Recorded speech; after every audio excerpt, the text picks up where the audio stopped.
The idea of an economy separated from everything else is a fiction and an artefact which it's been kind of quite convincing and persuasive for the last few hundred years, but it's now hit the dust. There is no such thing as the economy. There's not even such a thing as an economic crisis. This is a crisis which is economic in that language, but it's just as much social, just as much political, just as much, I don't know, it's a total overall crisis, and the solution will have to be a total overall, across the board, revolutionary solution from the bottom up.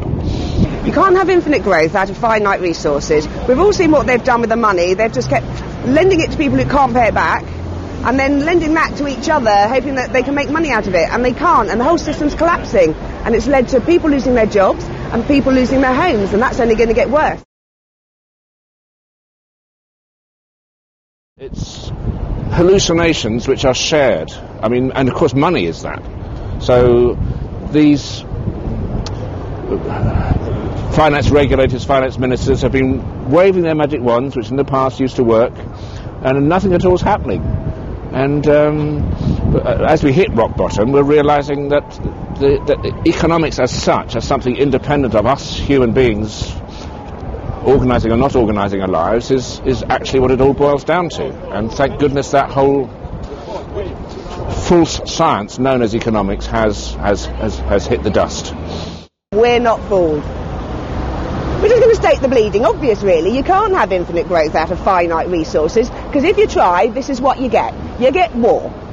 You get climate chaos. You get massive unemployment. And you get homeless repossessions and homelessness and dispossession, which are all related, obviously, because we're going to war for things. Climate chaos causes people to have to move, etc. So we'll just be telling the government that, and we're going to do it with a huge party. And what's beautiful is it's 360 years to the day that the diggers claimed that the planet, the land, was a common treasury for all. So we're going to have full circle theatre, we're going to have food to share, and we're going to say, look, we are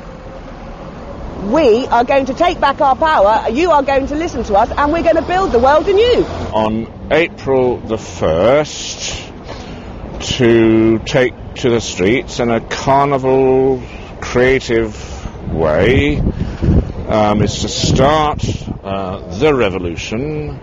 I predict that the police and the army and the state really won't know quite what to do. There'll be so many of us from so many different angles, in a way laughing at these bankers and finance ministers. Because we're going to have a lovely day, the G20, climate camps in the city as well. They are giving us the future that we can imagine. Communities working together, renewable energy, workshops, education. I think it's going to be a blast. I just hope the coppers just leave us alone. They really should.